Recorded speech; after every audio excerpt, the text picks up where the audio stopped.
आता तो हम उस सेवाएं देते हैं और सरकार भी मानती है, परंतु क्या बहुत बड़ी संख्या होने की वजह से सरकार के सामने ये समस्या आ रही कि हम इसको किस परंतु मैं जो कैडर बनाए हैं उसके साथ हम भी कतई ये स्वीकार नहीं आपके प्रदेश कार्यकारिणी भी स्वीकार थे कैडर जो होमगार्ड की कैडर हम उसका विरोध करते हैं, हमारे को कतई ये बात जस्टिफाइड नहीं, हम इसको लागू होने देंगे।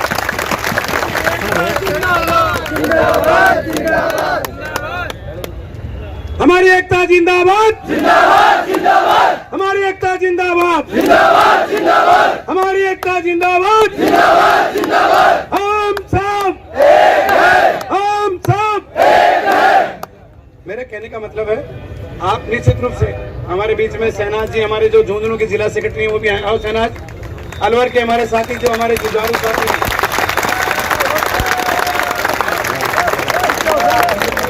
हमारे अलवर के राजपाल जी जो जिलाध्यक्ष हैं।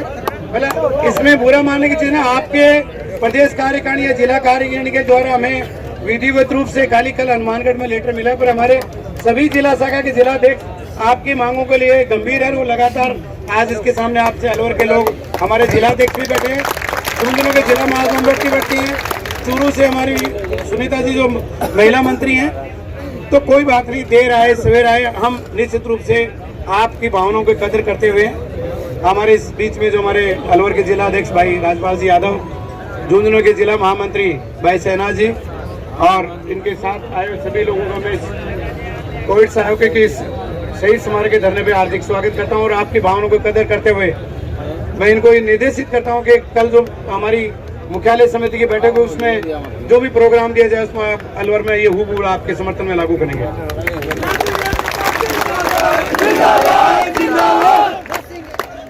नर्स एकता जिंदाबाद, जिंदाबाद, जिंदाबाद। हमारी एकता जिंदाबाद, जिंदाबाद, जिंदाबाद। हम सब एक हैं, हम सब एक हैं, हम सब एक हैं।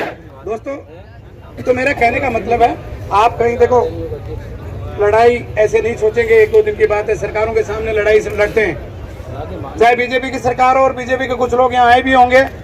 अगर मैं उस दिन यहाँ होता तो मैं पूछता कि क्या आपकी सरकार अगर 2024 में आती है तो क्या एक कोविड साहब के रूप में जो हमारे 28,000 नर्सें साथी हैं, जो यहाँ के प्रदेश अध्यक्ष भी आए, पूर्व चिकित्सा मंत्री भी आए, उनसे आप ये राय लेते कि अगर आपकी सरकार बनती है तो क्या आप हमें नियमित करोगे?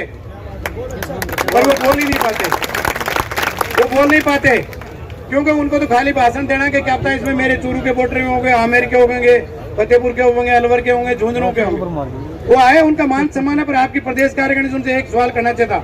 जैसे मेरे से पूछता हूँ कि कल आप क्या करोगे, तो उनसे पूछता कि अगर राजस्थान में अगर भूल से भारतीय जनता पार्टी की सरकार आती है तो क्या हमें नियमित करोगे क्या? है ना? नहीं, अरे नहीं, तो मैं कहने वाला अगले अगर कोई दूसरा भी कोई नेता आता है, सामान्य है, हमें आए तो आप एक सवाल तो करना कि अगर आपकी सरकार आ गई तो क्या हमें नियमित करोगे क्या? ये आश्वासन तो लो कम से कम। तो कल हमारे उनके बात तो करें।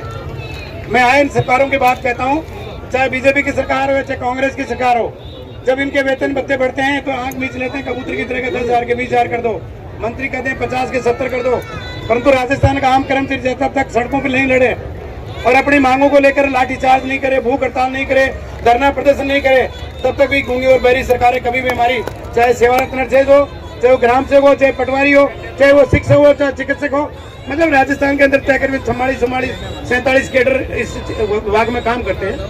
तो मेरा कहने का मतलब ये है कि आप डटे रहो, निश्चित रूप से सफलता मिलेगी, ऐसा हमारा विश्वास है आपकी एकता को देखते हुए।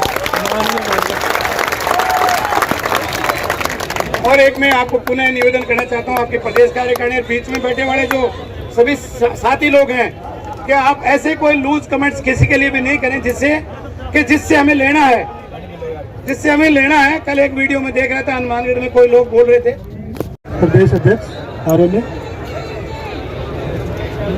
भाई राजपाल जी, जिलाध्यक्ष अलवर, मेरे सामने सभी शेर दिल मेरे साथी जो यहाँ बैठे हैं, मैं आप सभी का बहुत बहुत आभार और धन्यवाद कहूँगा कि इस कड़कड़ाती धूप में, इस चिलचिलाती धूप में, इस परेशानी में भी आप लोग अपने घर परिवार को छोड़ के अपने हकों के लिए यहाँ बैठे हो।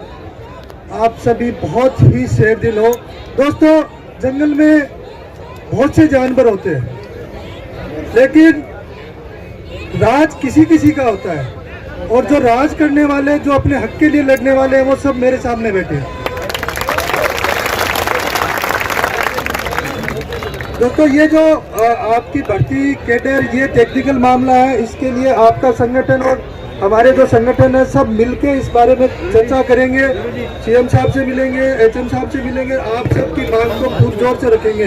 दोस्तों, मैं तो इतनी एक बात जरूर कहूँगा, अपने आप को हताश मत होने देना और संघर्ष को कभी कमजोर मत होने देना।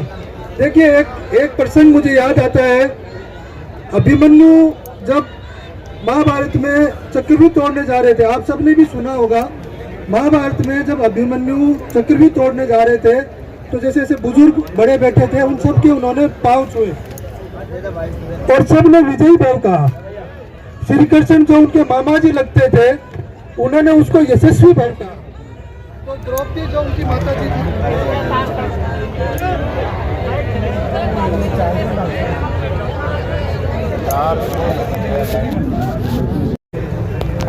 आज जिस प्रकार से आपके संघर्ष का विदित हुआ कि 8वां दिन है और आपके बहुत से साथी, लगभग 5 साथी जैसे विदित हुआ है कि आमरण अनशन पर बैठे हुए हैं, तो जो साथी आमरण अनशन पर बैठे हुए हैं उनके लिए एक बार तालियां बजा करके उनका अभिवादन कर दीजिए कि जो आपके संघर्ष के लिए, आपके भविष्य के लिए, अपने प्राणों तक के लिए, अपने स्वास्थ्य के साथ भी इस तरह का वो कर रहे हैं। तो उनके लिए एक बार मैं बहुत उनको उत्साहवर्धन करता हूं, उनको आभार प्रकट करता हूं कि आपके जज्बे और सलाम के लिए। धरने में मौजूद आपकी प्रदेश कार्यकारिणी और हमारे प्रदेश अध्यक्ष श्री प्यारेलाल जी, महामंत्री श्री सुनील जी, सहनवाज जी, रामलखन जी, मुकेश जी,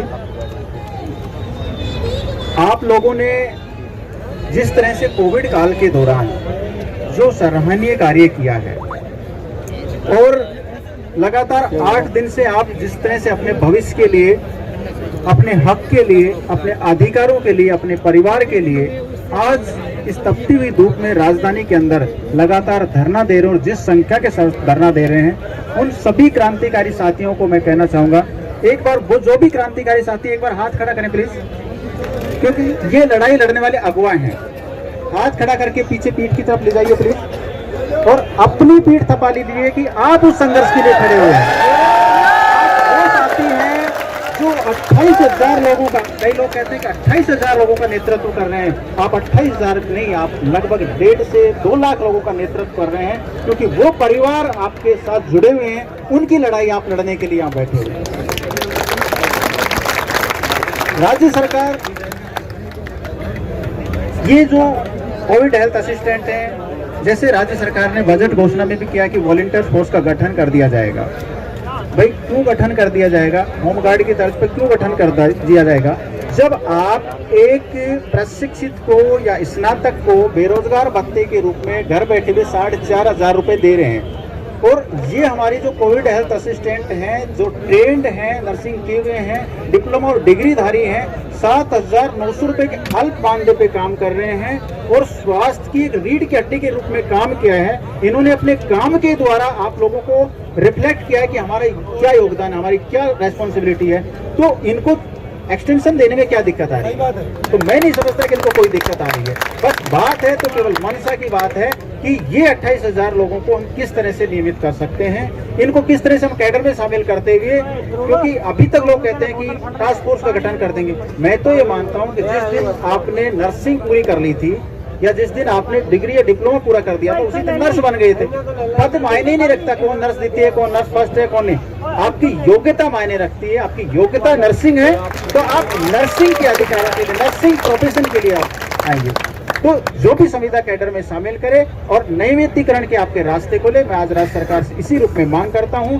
और जो भी क्रांतिकारी साथी यहाँ आपकी आवाज को बुलंद कर रहे हैं, उन सबको सादर नमन करता हूं। हम जिस भी तरह से हमारे पास जो सहयोग हो पाएगा, एज जिला कार्यकारिणी के रूप में, प्रदेश कार्यकारिणी के रूप में हम आपके साथ खड़े रहेंगे। आपने बोलने का मौका दिया, बहुत बहुत धन्यवाद एवं आभार, और आप साथियों का बहुत बहुत आभार। Thank you.